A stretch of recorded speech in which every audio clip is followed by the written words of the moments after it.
We see him heading to the podium right now, so we're going to listen in to what he has to say. Thank you very much. This is a very exciting project. We're going to do something that will go rapidly, relatively inexpensively, and we'll make it better than it ever was, frankly. It'll be something that people are going to be very proud of.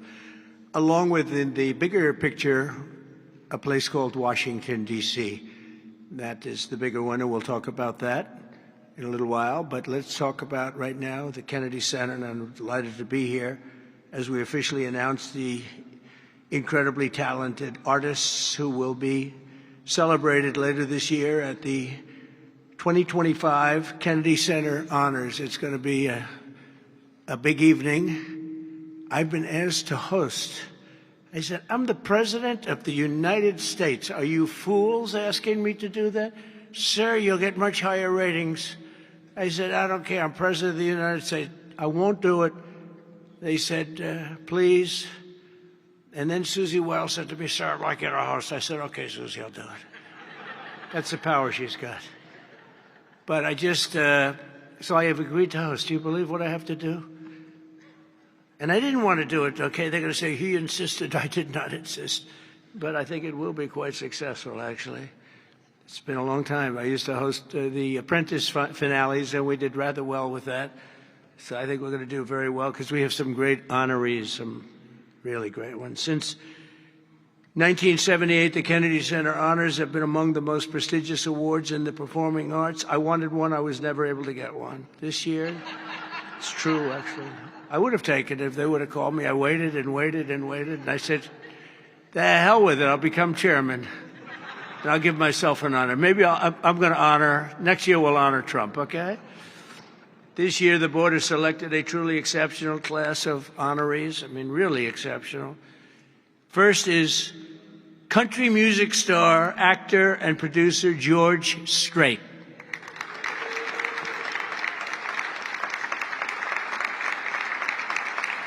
Great.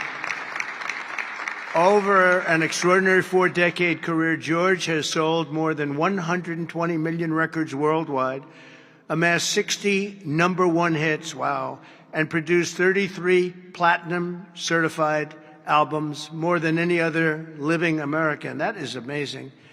He's believed by millions of people to just be as good as you can get, and he's beloved by hundreds of millions of people all over the world. He's really something, and they call him the king of country, and we know him very well, George Strait.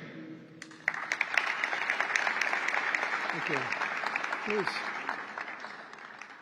Oh, it looks nice. You're a good-looking guy. I hope he still looks like that. Second is actor, singer, philanthropist, and star of the Broadway stage. One of my favorite talents. I think he's one of the greatest talents I've ever actually seen. I've always said, and just so we don't get in trouble, I'll say among the greatest artists in the world are the Broadway London actors back and forth. That's all they want to do is they want to do Broadway and they want to do London. They want to do 8 shows a week, including matinee on Wednesday. And if you said make a movie, they can't even think about it. If you say go on television, they don't want to. All they want to do is be on the stage, the live stage, and it's amazing. But I've always said they're the most talented people. And this man may be the most of all. Michael Crawford is being honored. Michael was born in England in 1942. He made his Broadway debut in 1967. I was there. I shouldn't say that, but I was there. It seems like a long time ago. And he became an international sensation in the 1980s for his original portrayal of the Phantom of the Opera, one of the greatest ever, ever, ever, ever. You don't see him like that very often. Winning him the esteemed Tony Award for Best Actor in a Musical. He's won so many awards. Michael is truly a generational talent, had a voice that was unbelievable. It was unbelievable. There's never, I don't know, it's Luciano Pavarotti had a very different voice. The power was incredible, magnificent. Michael had a different kind of a voice. These are just unbelievable talents. But Michael is very special and one of the greatest roles in the history of Broadway, and nobody did it like him. Michael Crawford, thank you very much. Great guy. Next, we look forward to honoring three-time Oscar nominee, Golden Globe Award winner, an action movie icon, and a friend of mine. He's a very unique man. He's somebody that doesn't do these things. I said, I wonder if he'll accept, because some people don't really want to be honored. They don't care. But he was very honored to be honored, I will tell you. He's a very special guy. A real talent, never been given the credit for the talent. There was nobody else could have done the roles that he did like he did. I'm not even close, and they've tried, and they didn't work out too well. His name is Sylvester Stallone.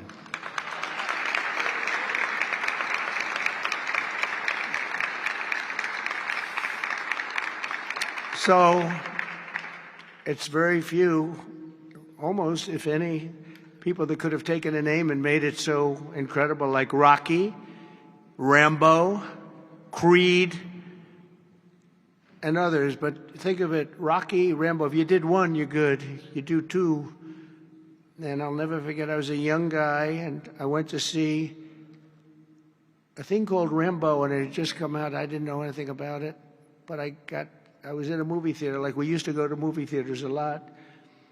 And I said, this movie is phenomenal. What the heck? And that turned out to be a monster. Rocky is Rocky. I mean, the way that happened, you know, Sly had no money, nothing, and he went around, and everybody wants to do a boxing movie. It's the most, you know, probably more than any other type of character, boxing, always boxing. It's so great. And there's rarely been anything like this one. John Voight did a great one, as you know. Champ, great. I think that was right there, too. John Voight's a phenomenal person, phenomenal actor. But Sly came in, and he had no money. He wrote a script, along with thousands of other people writing scripts on a boxer. And for some reason, a studio picked up this and liked it. And Sly he's in an old car that he came in from Brooklyn, or someplace in New York, but I think Brooklyn. It barely made it to California. He was sleeping in the car. I mean, he had nothing. And he wanted control over who the actor was going to be, because he said it can't be successful if you're going to pick a movie actor with a bad build, okay? A nice face, but a bad body. And he said, I can't have these guys, because he's a tough cookie, and he knew exactly what it took. He knew what a boxer's body was. So they brought him one, and I won't tell you who it was, but it was a big name. But the chest wasn't exactly what you need. One shot, and your heart would pop out. That wasn't too good. Then he did another one. He was fat, sloppy, but had a good face. Then he did another one, and another one, and another one. And he turned it down. He wouldn't take $1 million. He wouldn't do it. And it turned out that when they saw him, they said, you know, you'd be actually pretty good for this role. And he had never done this before, anything like it. But think of it, he turned down $1 million. He had nothing. He refused to let somebody else play. He didn't want to play it. He wasn't originally, he did it as a writer. But he ended up playing it because he couldn't find anybody else that fit the role. And who knew what would have happened? He's become a legend of the silver screen, a true legend, and he's a great guy.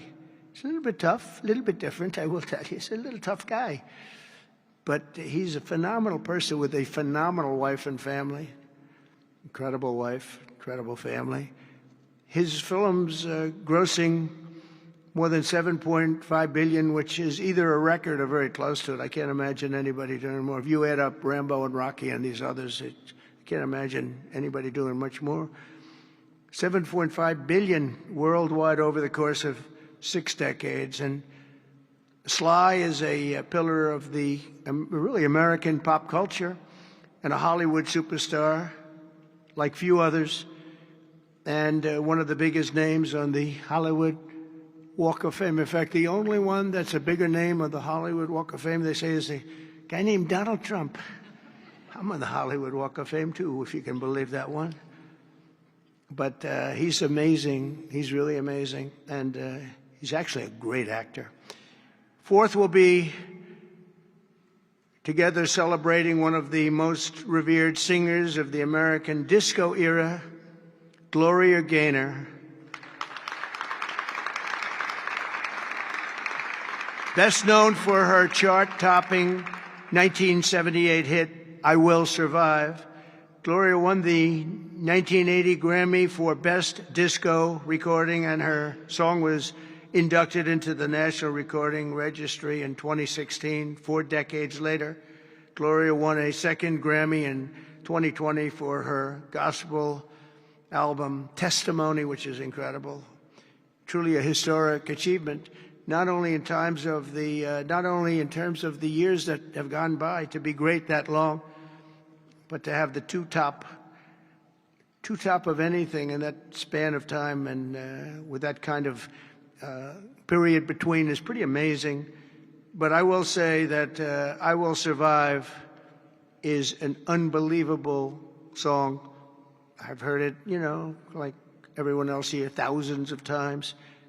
And it's one of those few that get better every time you hear it. And nobody can sing it like her. And that's an honor. So, Gloria Gaynor, thank you. Thank you very much. And finally, we'll be honoring one of the greatest rock bands of all time, Kiss.